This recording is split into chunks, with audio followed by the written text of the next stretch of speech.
the great fundamental issue now before our people can be stated briefly.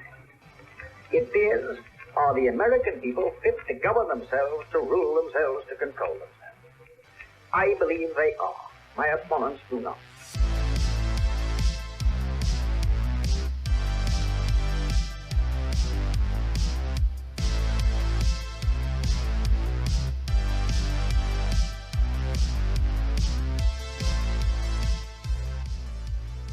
I believe in the American Constitution. I favor the American system of individual enterprise. I am in favor of protection. I believe in the permanent court and further limitation of armament. I am opposed to aggressive war.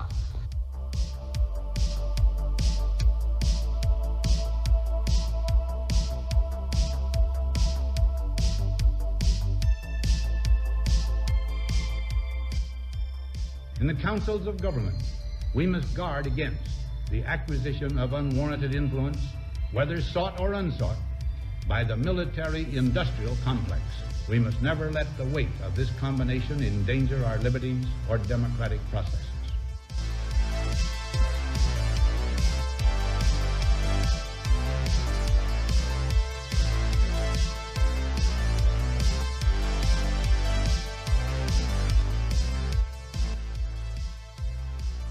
Whether we shape the future in the image of our hopes is ours to determine by our actions and our choices.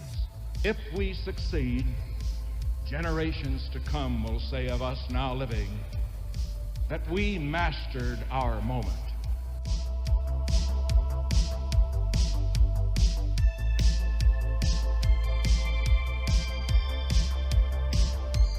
Americanism, not globalism, will be our credo.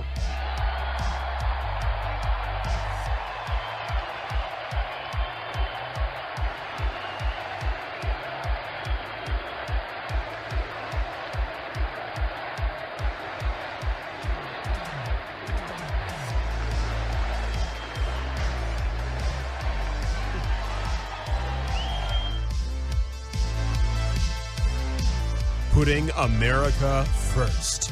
This is The Right Take. Hello, everybody. How is it going? Welcome, one and all, to episode number 72 of The Right Take. I'm Eric Lendrum, here with my co-host Jacob Grandstaff. For the first time now, we kind of hinted at it with the previous episode, but we are now shifting to a general single focus here on The Right Take for pretty much the remainder of the year 2022, or at least until early November. We are going to be devoting most of this podcast from now on, not all of it, but most of it, to focusing on the election cycle, the 2022 midterms, and other election talks, such as possible looking ahead to 2024, because elections, of course, are the name of the game at the end of the day. What we do here, the cultural battles, the various political shifts we talk about, it all comes down to which ballots are being cast every November, every 2 to 4 years, or 6 years, depending on the Senate seats. And we have to talk about, of course, the best candidates that deserve to win. The primaries are just about wrapping up. There's one last big round of primaries that will be happening on Tuesday, including the hotly contested states of Arizona, Michigan, a few seats in Washington State, as well as Kansas and Missouri. But we are focusing on the broader election cycle.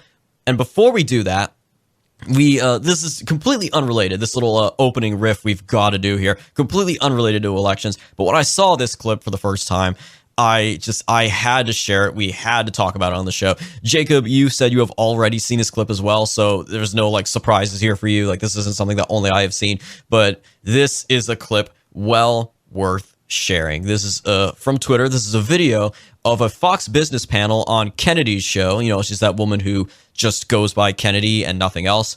She had a panel with Fox News contributor Marie Harf, political consultant and America First warrior Ned Ryun, and the Washington Examiner's Brad Palumbo.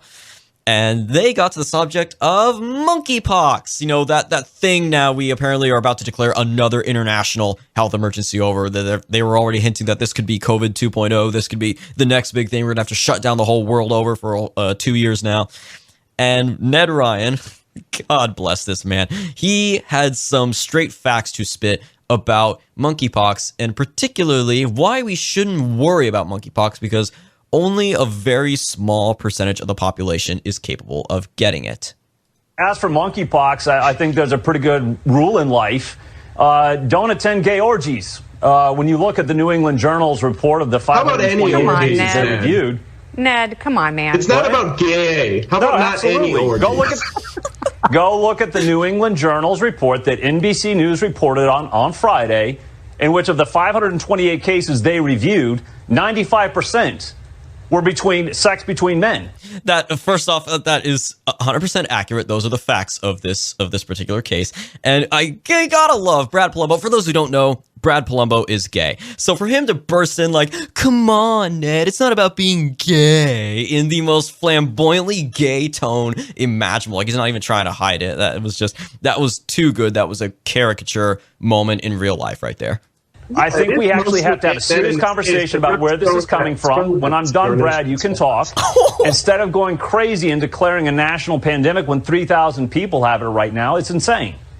I don't know, man. You don't have to be gay to get monkeypox, and you don't have to be bigoted when you talk about treating something that is that easily spread, Marie. It's not bigoted. Yeah, it is. This is science, Kennedy. 95% of the cases from the New England Journal. You know what? I'm going to let Brad respond. Okay.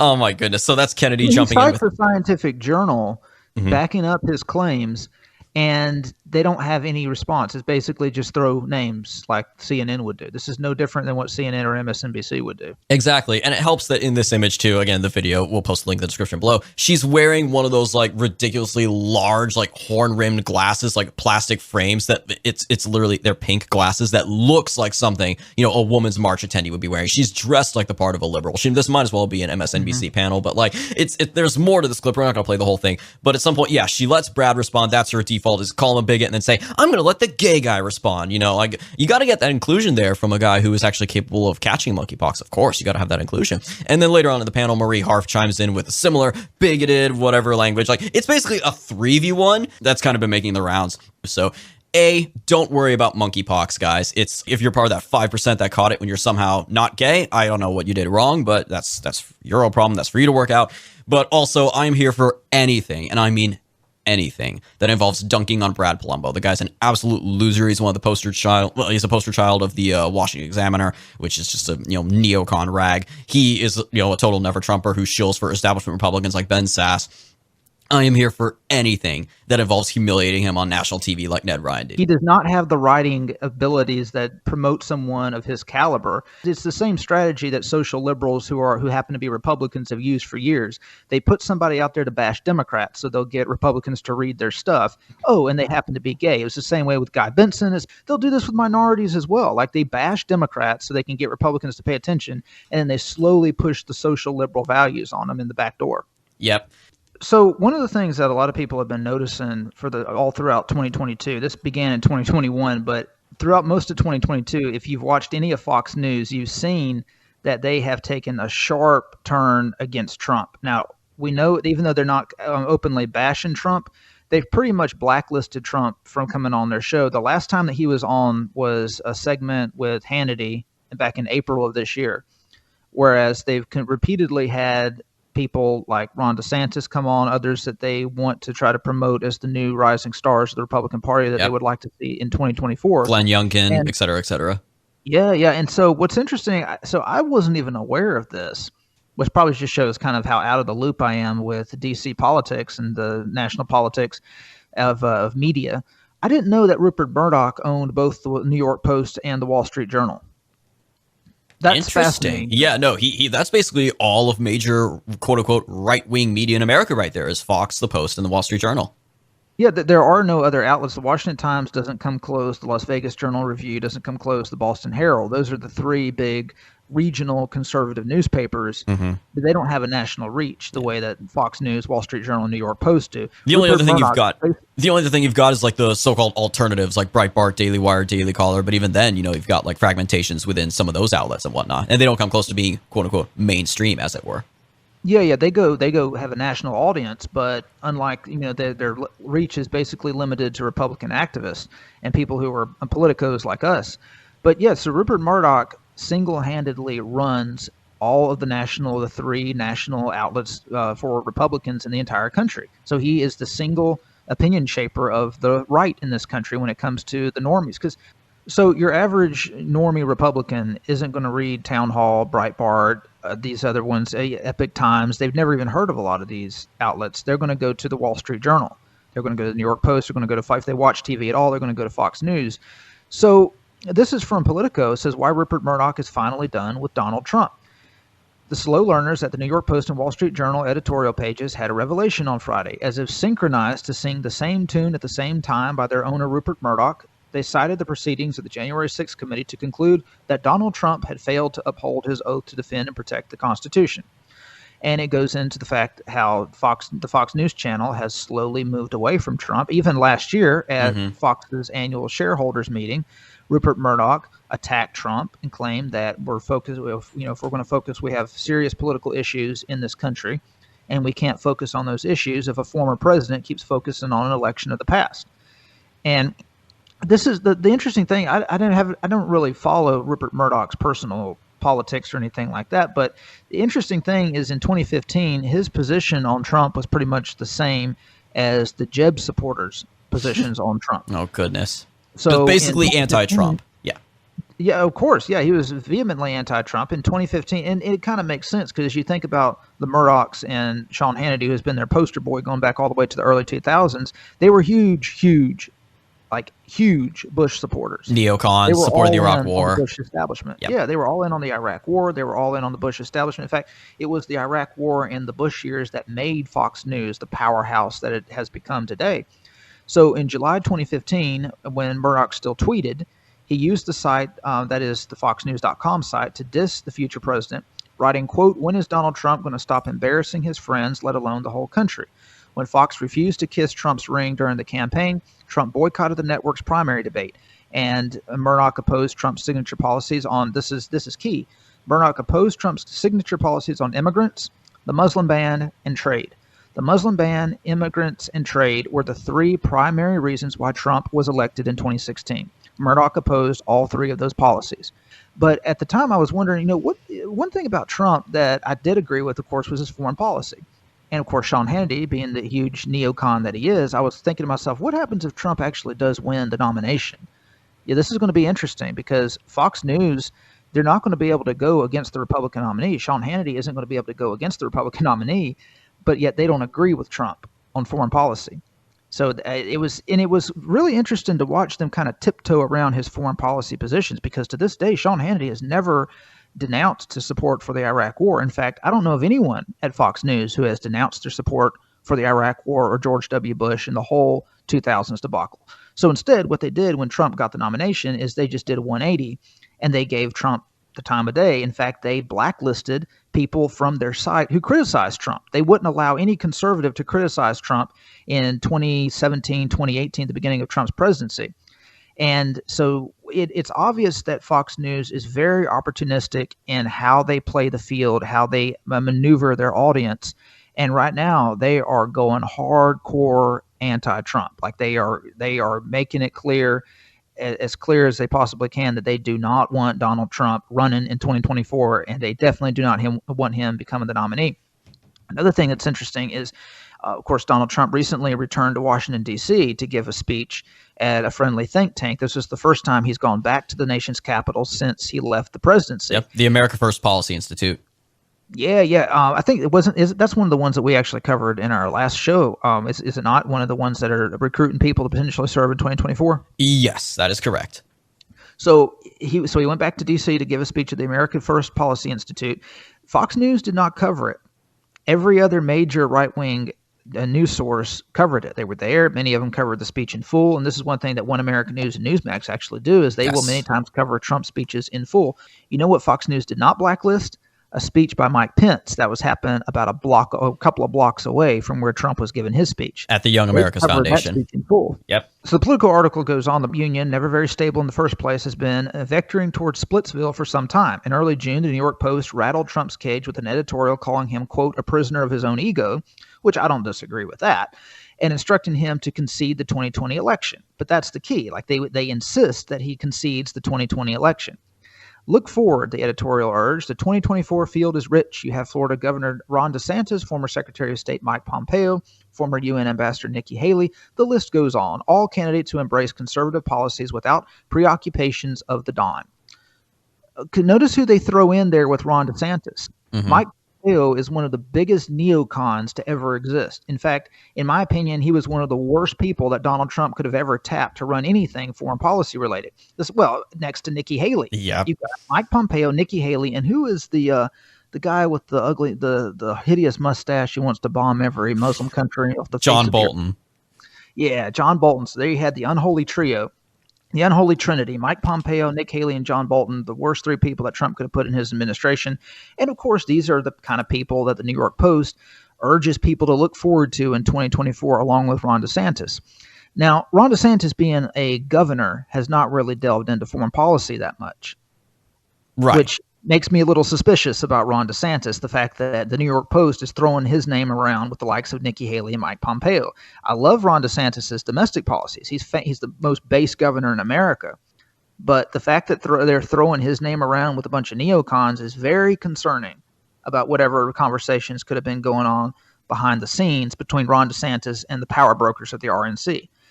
And so going on in this Politico article, it says 10 days later, Murdoch retainer Piers Morgan wrote a New York Post column explicitly urging Republicans to junk Donald for Ronald.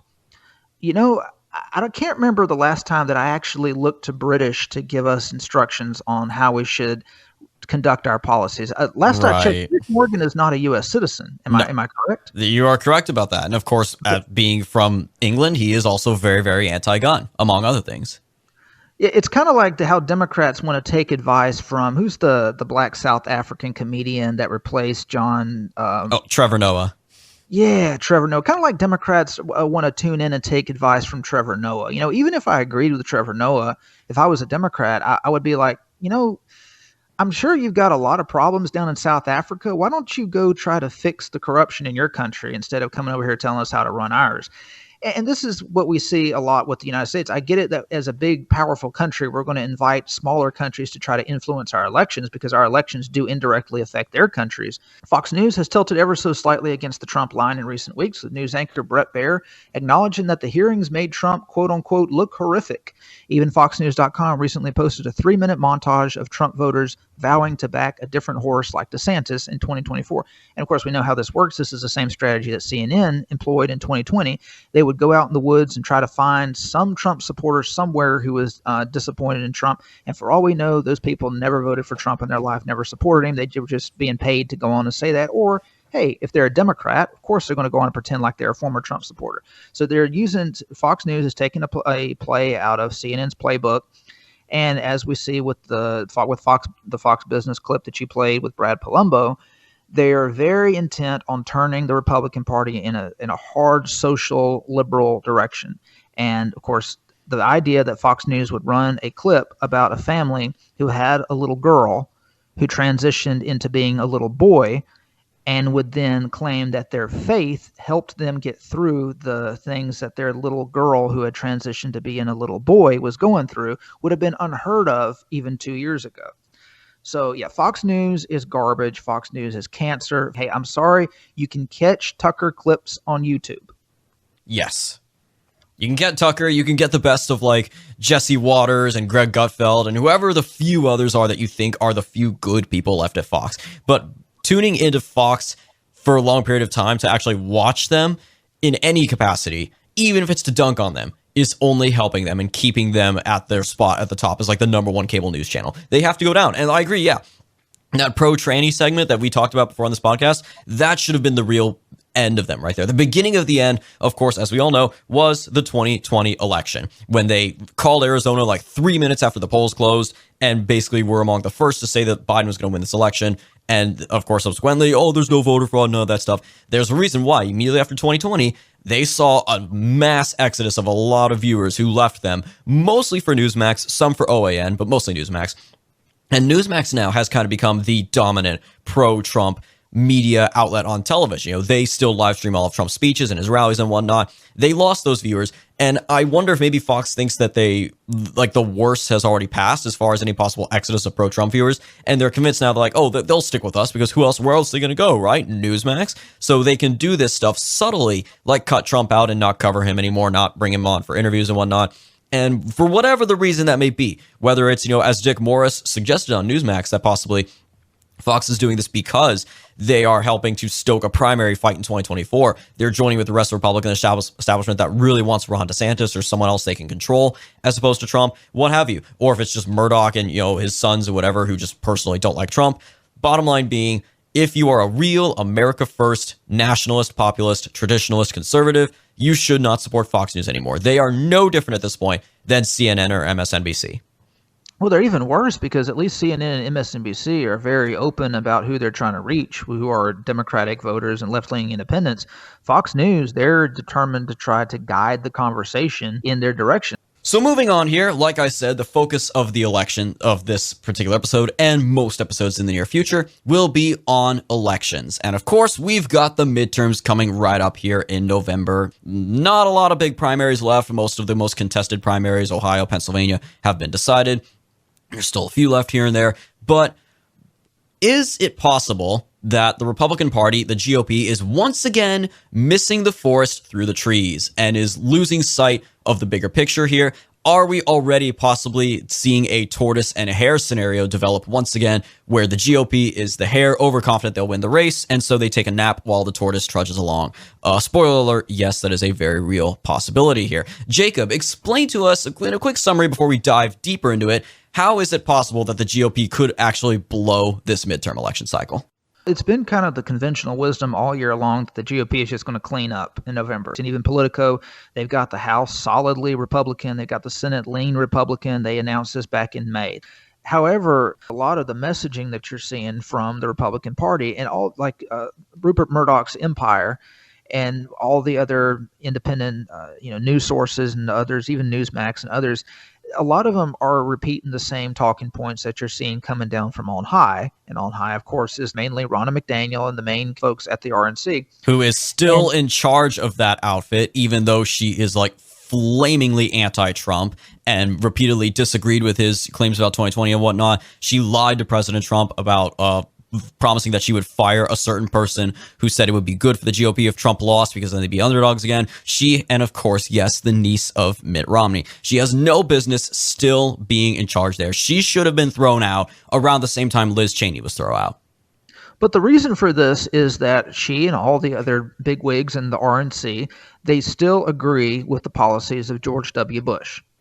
That's what it boils down to. They embrace Trump because their working class voters embrace Trump. But that's as far as their support goes. They don't support Trump's vision on trade. They don't support Trump's vision on immigration. They don't support Trump's vision on nationalism. And so as a result, the talking points that those folks generally tend to trickle down to the Republican news outlets' talking points, the same way that the DNC's talking points tend to trickle down to MSNBC, CNN, and all the other neoliberal news outlets. The key difference, though, is that the left has a lot of independent progressive outlets who will sometimes buck the trend. And this is why you saw such an insurgent campaign with Bernie Sanders, with a lot of news outlets backing him, a lot of opinion makers on the left backing him. The right doesn't really have that anymore with Steve Bannon out at Breitbart, and we don't really have the dissident right has pretty much been relegated to the shadows. They don't really have much of a voice any longer. Right. So, a lot of the news outlets are echoing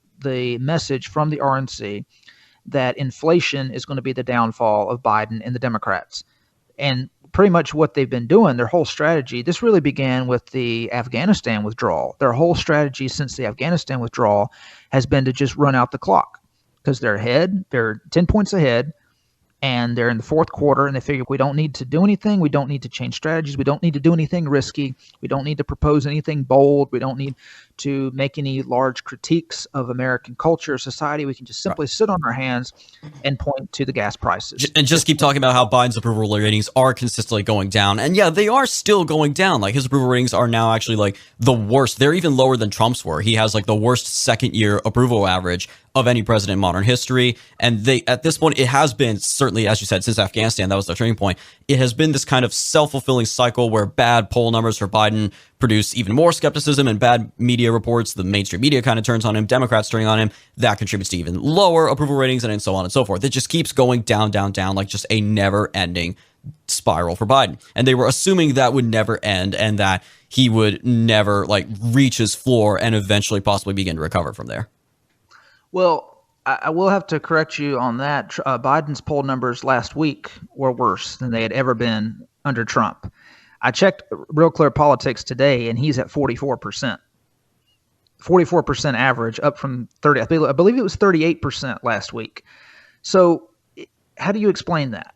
Well, for one thing, we need to think about why Biden imploded to begin with. Biden imploded, obviously, whenever, what was the Delta variant. The Delta variant was the India/Delta variant. That was the first, and it was around the same time Afghanistan happened. Because remember, Biden, the turning point supposedly, Biden gave that big 4th of July speech where he said, "We're about to declare our independence from this virus." And then like weeks later, boom, Delta hits, and we had to go under a whole new wave of lockdowns and mask and vaccine mandates all over again. And then you had Afghanistan just a little while after that. So it's kind of a 1-2 punch. Yeah, Biden's honeymoon period had him in the upper 50s. He averaged about 57 to 59% right after inauguration. That slowly trickled down as the honeymoon period started to wane, but he was still heavily in the lead. Like he was at 54, 55% approval ratings, numbers that Trump never saw when he was in office. The Delta variant knocked him down to negative ratings, like in the upper 40s, and then he bottomed out with Afghanistan. But think about why he bottomed out with Afghanistan. The main reason why he bottomed out with Afghanistan is because a lot of his Democratic supporters and left-leaning independents turned on him because of the news coverage. The news has the power to cover things up or expose things and put them before the American public. Most Democrats had no idea about the Hunter Biden scandal, so they couldn't rate Biden on that issue. The news media purposely highlighted Biden's failures in Afghanistan because this was one area where Biden was actually going against the grain with the neoliberal establishment. The neoliberal establishment wanted to keep troops in Afghanistan indefinitely. They disagreed with Trump's decision to withdraw troops. They disagreed with Biden's decision to follow through on Trump's withdrawal. So they were using that as their means to exact revenge on Biden for following through with Trump's decision to withdraw from Afghanistan. So Republicans, they saw his poll numbers that the media was largely responsible for. Obviously, Biden botched the withdrawal and everything, and it looked terrible for our country. But the media was largely responsible for driving Biden's poll numbers down. When Republicans, when the RNC saw that, they basically just threw up their hands and said, okay, we've got this.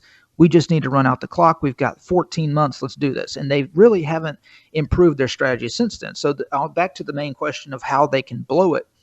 The Republican Party, I believe currently it looks like they're going to take the House. That seems to be a foregone conclusion. Most likely. And that's due in large part, of course, it was 2020, which is a census year. So they were able to do the redrawing of all the legislative districts in Congress and state legislatures. And what we ultimately saw, it wasn't quite as serious as 2010 when they just completely redrew everything in their favor. Whereas this year, it saw kind of a consolidation of deep blue districts and deep red districts on both sides. Like Democrats just made their seats harder to win. Republicans made their seats harder to win. And there's less toss-up seats. There's less swing seats. But ultimately, that still does lean more in the Republicans' favor that by the end of this, they probably will have a majority in the House. Will it be a 60-plus seat swing like in 2010? Probably not, no. Will it even be about 40 seats like the Democrats in 2018?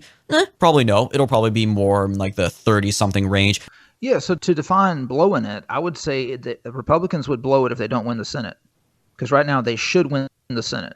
Should being the key phrase. Where they are, where they are right now in the position of where the economy is, the way Biden is a gaffe machine, the way he can't do anything right, Democrats can't get anything done, and we're going to get to that in a second.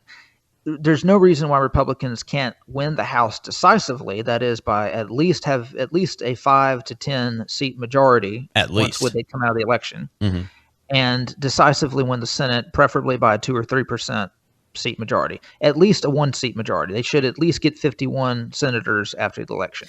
If they can't win the Senate, then I would consider that to be blowing it, considering the position that they're in currently and the country is in. If I may actually push back just a little bit on that, I actually am prepared for them to lose the Senate, not because they'd blow it, but because if you take one look at the Senate map this year, Jacob, I think it very much is to Republicans what the Senate map in 2018 was to Democrats. Of course, 2018, midterms of Trump's first term, they took the House with a 40-seat swing, but the Senate map in 2018 was just so unfriendly to Democrats. It was overwhelmingly like safe red seats, and Democrats had seats up in like red states or swing states. So they still ended up losing a net 2 seats. Republicans had a net gain of 2.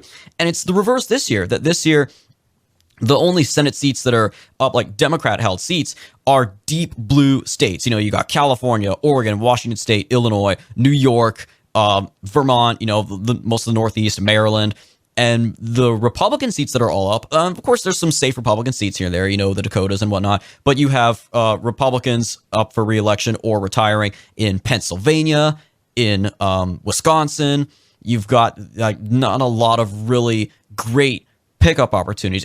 The Republicans have much more holding to do this year than Democrats do. Yeah, there's a few Democrats incumbents who are definitely on the line in like Arizona, Georgia, and Nevada mainly, but Republicans have to hold some really contested seats. So, and given certainly certain particular candidates in certain races, you've certainly got controversy behind Dr. Oz in Pennsylvania. Wisconsin's a really tough state. Ron Johnson is running for re-election, but it is still a really tough state, especially after the voting measures they implemented post-COVID. So I wouldn't necessarily say losing the Senate would be just because the Republicans blew it.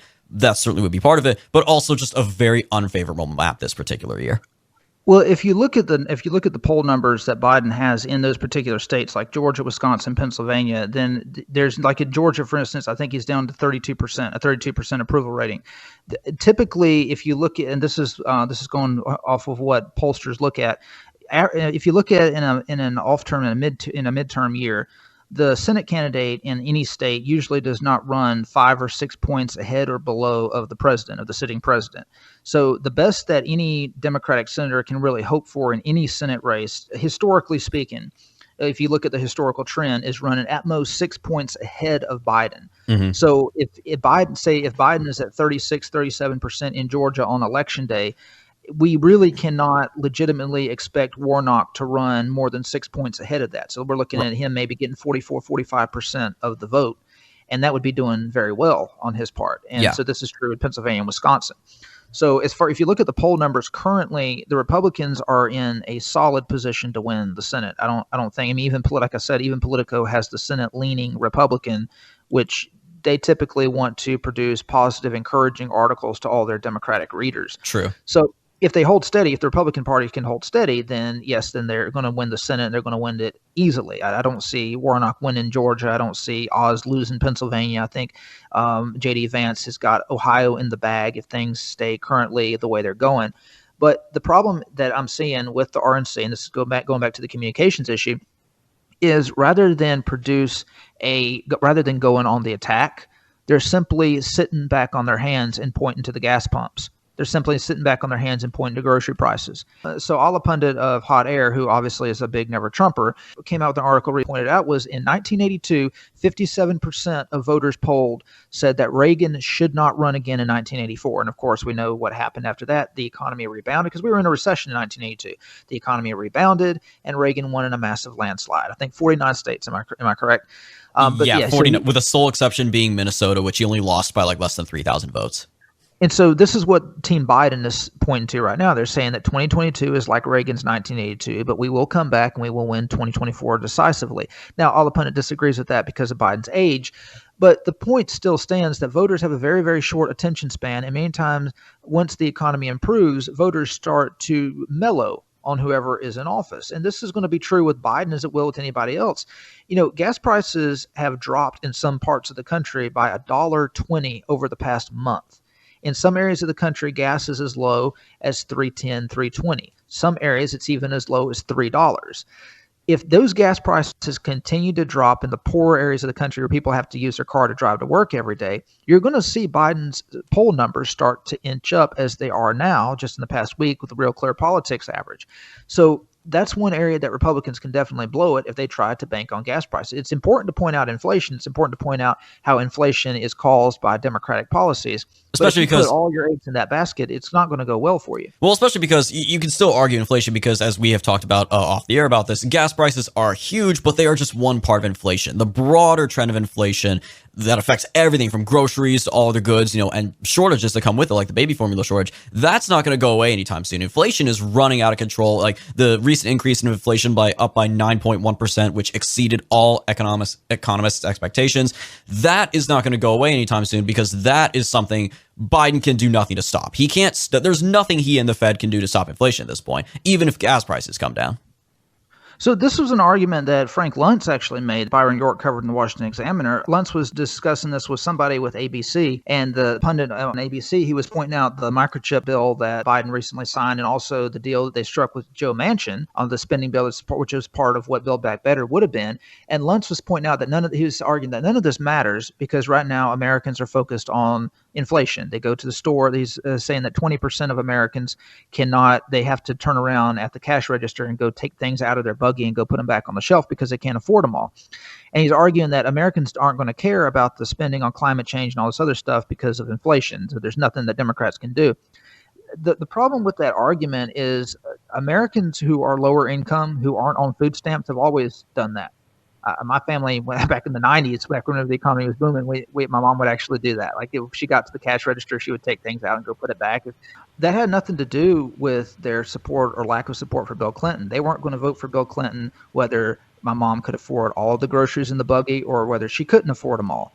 And this is the problem with trying to point to inflation as a means of driving the lower middle class into Republicans' arms.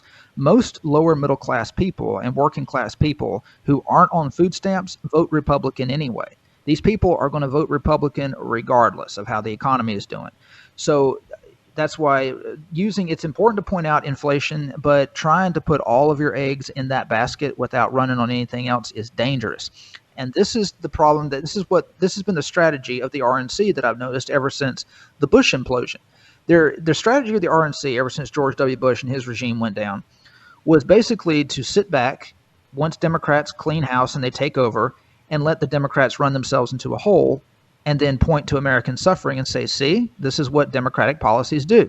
Okay, so the voters then elect Republicans. The Democrats still keep running up the score on the social and cultural front and just take over the arts.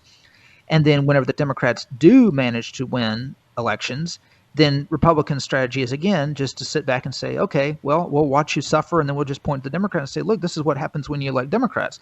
But the problem is when voters elect Republicans, they don't enact any policies that mitigate the damage that the Democrats did. No. And here's the danger of all of that strategy. What happens if the economy booms under a Democratic president?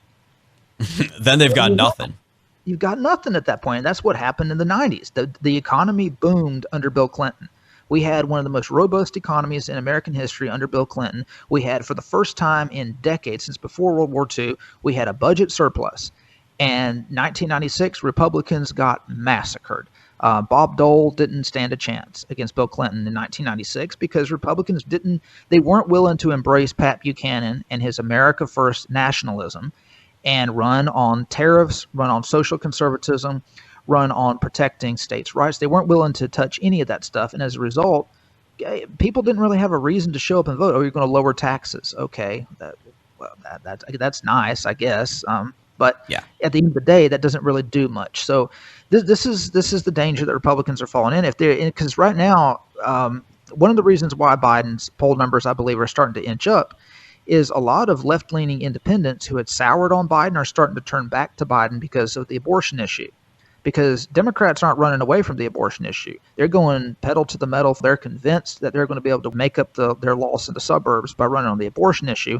Meanwhile, the RNC is timidly tiptoeing around it. They don't really want to talk about it. And in fact, if I had to guess, I would say a lot of the RNC folks were kind of disappointed that the Supreme Court overturned Roe v. Wade. Right, because it took away a huge weapon from them. Like, they've been able to use Roe v. Wade for the last 49 years as a campaign issue. And now that it's finally done, you still have state battles here and there in certain states where it is still legal. But at the national level, that great big bullet has been taken out of the gun permanently.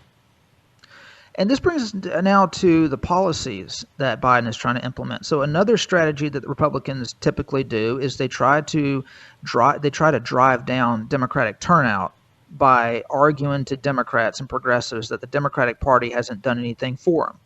I remember one time when this was during the Obama years, a Democrat called in to the Sean Hannity show, and she was bragging on Obama, how much he had done for everyone. And Hannity said, okay, name 2 things that Obama has done. And I don't remember the first thing she named, but it was something that Obama had gotten. Oh, the healthcare. She named the healthcare law, that he passed that. And Hannity said, okay, what else? She said, he got Don't Ask, Don't Tell repealed. And so she named 2 things. Yep. And Hannity didn't have a comeback because he was banking on her not being able to think of 2 things that she wanted done that Obama had done.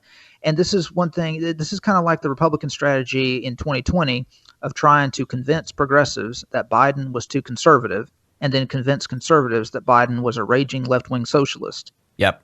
It's contradictory, and it doesn't, expecting that you're going to drive down Democratic turnout by convincing Democrats to stay home because the Democrats haven't done anything for them. Well, Republicans certainly aren't going to give those voters what they want. You know what I mean? So why would a progressive stay home and not vote for Democrats in 2022? Because if they know that if Republicans get elected, they're just going to enact policies that are far worse than inaction. And this brings us to the microchip issue, the subsidies to the microchip shortage to the industry here in the States. This is something that the Boston Herald recently attacked because it spends money. And this is another thing they do. They just attack Democrats for spending money. It doesn't matter what they're spending on. This is definitely one thing that Republicans and nationalists should get behind. We want microchips to be produced in the United States. We want that manufacturing to be based here, and we should be willing to spend taxpayer dollars to subsidize that industry, because we see what happens when we don't. We have a shortage. It hurts the economy. It hurts working people, and we're relying on China for it. Of all nations, it's not a friendly nation of all things. If it were India, it'd be a little better because they're diplomatically, of course, they're friends with us, but China is an enemy. But the argument here is basically just this spends money. So we don't, as conservatives, we don't want to spend money. Another thing is the bill that Manchin recently agreed to. Obviously, it's horrendous. It's a wash in corporate subsidies to green energy. It's basically Solyndra on steroids. But the tactic that you're seeing from the RNC and all of their little minions in conservative media is not to attack the ideology that caused this bill to be put on the table in the first place. The reason why Americans are willing to dole out $713 billion is basically the amount of money that we're going to spend on green energy and handouts to all these green energy companies is equal to our military budget. It's equal to our yearly military budget. This is insanity. But you're not hearing Republicans attack the basis for that ideology because they don't want to go against the climate alarmists. They don't want to go against academia. They understand that that the climate alarmists and the activists have a stranglehold on academia. They have a stranglehold on mainstream news outlets. In fact, I guarantee you, most of the Fox News employees, most of the mainstream conservative media outlet employees agree with the left on climate change. They believe that the government should do something to end fossil fuels. They should subsidize this stuff. They've successfully mainstreamed this lie that, global warming is this big, existential threat that the world is literally going to explode in a few years if we don't do something. They've largely, again, Trump was a rare exception. Trump disagreed with that, said, no, this is garbage. There's garbage science behind it. This isn't real. And he pulled us out of the Paris Accord. And the base loved him for that. They loved pulling out of the Paris Accord. But again, like you said, the GOP is not going to focus on this. Meanwhile, the left has made it their existential crisis issue. It's supposedly, along with, gay rights, is one of the 2 things that most energizes the youngest voters, millennials and Gen Z, more than anything else, is global warming. Yeah, and so you don't really have an argument against this bill that Manchin is signing on to if you're not going to attack the myth of climate change. I mean, obviously the climate changes, but if you're not going to attack the whole ideology, then all you've got is, well, this is too expensive. We can't afford it. We've got too much debt. Well, look, if climate change is a legitimate threat to human life, then no amount of money to stop climate change is too much. Exactly. If you accept the premise that the climate is changing and we need to do something about it, then why would you complain about $700 billion? So this is a little unrelated. Well, it's not unrelated, but I just thought it was kind of funny. So last week, remember whenever when we had a lot of snow in D.C. and Trump tweeted out, we could sure use some global warming right now. This is kind of same energy.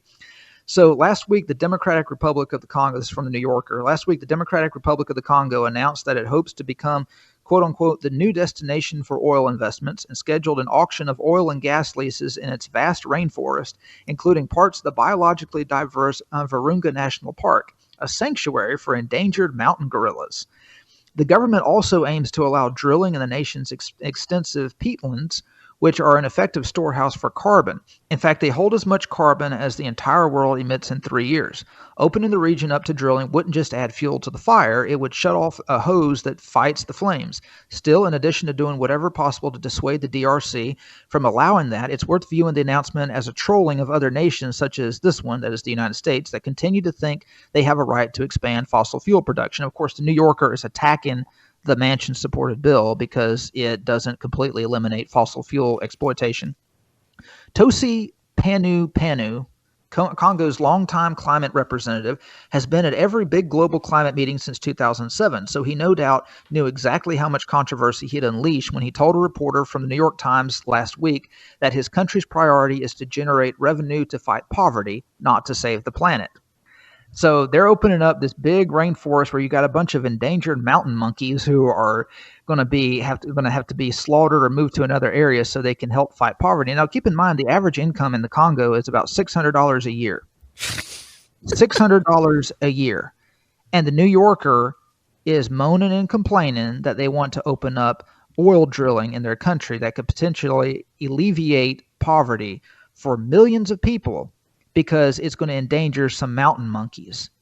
It just shows the absolute unbelievable secular colonialism and exploitation that these liberals, these atheistic liberals who run the West have. Ideological imperialism, basically.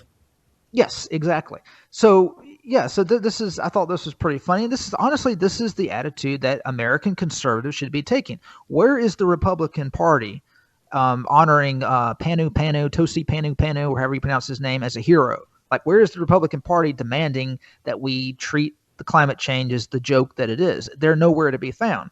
And here's why. And just in closing, this is the dilemma that the RNC faces. They've got a three-pronged dilemma. They have to make their donors happy. Their big donors include big gas and oil. So the big corporations, the mega corporations who run the country, basically, they have to make them happy. Those people want high profits and low wages. So that means they need cheap labor to do it. They need tax breaks. They want subsidies, all that jazz. They also have to cobble together enough votes to win. Now, in order for the Republican Party to cobble enough votes to win, these include dirt poor, uneducated voters who would have thrived 30 years ago, but today are mostly fat pill poppers and porn addicts with no prospects of ever being as socially useful as their grandparents. Now, these votes also, their voter base also includes a large chunk of the new secular, tech-savvy, pop culture-savvy, upwardly mobile, educated millennial middle class that the Democrats rely on. So the Republican Party, they have to keep all of their dirt poor, blue-collar workers who have been left behind in this economy. They have to keep them in line, but they also have to peel off a significant portion of suburban, educated voters who normally would align more with the Democratic Party. The third thing they have to do is they have to make its small intelligentsia base happy.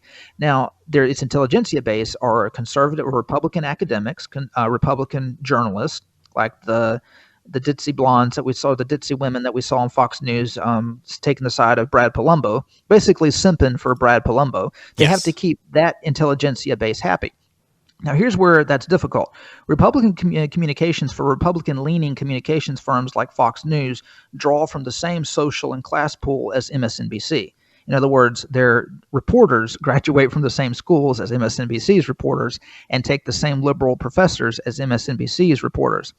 If it throws meat to the blue-collar base, if these communications outlets like Fox News throw meat to the blue-collar base who vote Republican, they could face a PR nightmare from their own ranks. And this would be these young single cat mommies throwing temper tantrums on Twitter and going over to the dark side and becoming raging liberals, writing for MSNBC and CNN, attacking the Rupert Murdoch companies as being sexist and racist and demeaning to women and all that stuff. So Democratic communications outlets, they don't exactly face that same dilemma because their blue-collar base, who are mostly black people, they have elitist representation on MSNBC and CNN. On the Republican side, it's pretty much just Tucker Carlson And I mean, he's as elitist as they come. I mean, he just has sympathy for the blue collar base that votes Republican. And again, I define blowing this as not taking both houses. They blow this by thinking that they're just going to sit on their hands and run the clock out on inflation. And maybe that works. Hey, if inflation continues to rage, then they can probably be successful, but it's a gamble. They're basically banking on American suffering. I mean, think about that for a second. The Republican Party's leadership is banking their electoral prospects on Americans, specifically Americans who vote Republican, continuing to suffer economically. It's like, y'all just need to suffer for another 2-3 months, and then once we get in, we'll stop anything that Biden passes. Which, yeah, I want Republicans to win the House and Senate, but let's be honest, the next 2 years are still going to be bad because Biden's going to veto anything that they pass. Exactly. Like, at the end of the day, I was just going to say, there's so many things. It's so painfully obvious the ways in which Republicans absolutely could win this by going on offense. They're not going on offense. They're mostly just kind of throwing stones every now and then just kind of curling back into their hole. They're not doing like what you said, especially the global warming thing, that just be all out and directly clash with and disagree with the global warming people. Do what Trump did. Mock the idea of global warming. And not only because it's funny, but because it works. We became energy independent under President Trump for the first time in modern history. We actually became a net exporter of oil and natural gas, which is unheard of. We had more than enough for ourselves that we could start selling it, the excess, to other countries to make more money for our country, make more government revenue.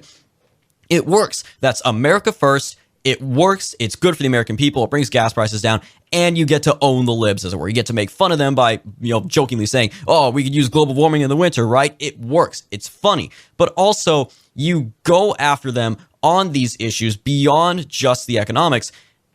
You hit them on the social issues, like you said. They've always had a lock on the social and cultural issues. But post-Trump, because a lot of people are going to say, "Oh, well, if Trump loses, then it's over," because no other Republican could do that. We had a blueprint, and we still have the blueprint for how Republicans can crush it in November. It was about 1 year after the 2020 election. Jacob, do you remember what happened in November of 2021? Oh, yeah, Glenn Youngkin. Glenn Youngkin, milquetoast, former Carlyle Group CEO, guy who previously voiced support for BLM and stuff like that, turned around and in 3 weeks, the final 3 weeks of the campaign, went all in on critical race theory and transgenderism, and those became the cornerstone issues of his campaign, and he flipped Virginia by, I think, 12 to 15 points from Biden's win in 2020 to 1 year later to him beating Terry McAuliffe. And he did that with Trump's support. He managed to very carefully maneuver enough to get the precious suburban moms that, they talk about. And he crushed it with the rural vote and did even better with the rural white vote than Donald Trump himself did in 2016 and 2020. That is the blueprint. And yeah, Afghanistan had happened by that point, but the inflation had not started yet. The economy wasn't really bad. It was mostly fallout from COVID vaccine mandates and mask requirements, post-Delta, and the fallout from Afghanistan, which obviously, as a governor of Virginia, Youngkin's not going to run around talking about Afghanistan. There's no reason for him to do that. But he was able to win that election in a massive upset, not talking about the economy, not talking about inflation, but talking about the hot button cultural issues. And it worked. And a year later, it could still work. Yeah, if the election were held if the midterms were in November of 2022, yeah, if the midterms were held on the same day as Youngkin's victory in 2021, yeah, it would have been just a complete blowout. If the midterm elections were held in May, this year that just passed, we would have crushed it. But we cannot hope for it to just extend all the way to November when inflation could have dried up by then. You have a blueprint from a guy that the Republican establishment loves, Glenn Youngkin. Use it, GOP. For God's sake, use it. Unfortunately, that is all the time we have left for this episode of The Right Take. Thank you guys so much for tuning in. As always, be sure to tune in next week as we continue covering elections 2022, 2024, and beyond. We are gonna be election central here at The Right Take for the next 3 months. As always, guys, be sure to follow us for all of our latest content at our website, righttakepodcast.com. The full list of podcast platforms and social media websites where we are available, righttakepodcast.com/subscribe. And as always, guys, if ever you are feeling oh so generous and want to keep supporting the show as you always do, righttakepodcast.com/support. We'll talk to you next week, guys.